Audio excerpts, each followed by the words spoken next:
Buna da indirim elədim. Düşürtdüm 20 qəpik. 50 qəpik qoymuşdum. Biri 20 qəpikdəndir. Deməli 2 dənə oyun var burada. Biri limondur. Limona düşdüsə 50% indirimdir. Yəni limon üstündə qalsa. Stəkanın içinə düşsə 20% indirim. Bax.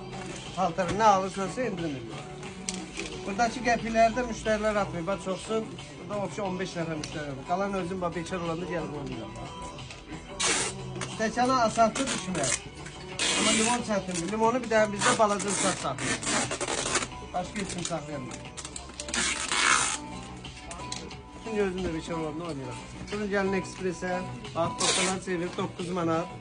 Görsən. Sport dəstələri, üçlü dəstələrimiz gəlir. Ümumiyyətlə bu illərin mən dəst barəsində partladıram da, yəni açıqlayayım.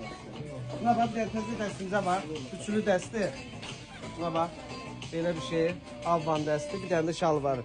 Çox qəşəng bir şeylərdir. Xidmətinizdəyim. Durun gəlin ekspresə. Maraq da buradadır. Paltar da buradadır. Elə hamı var.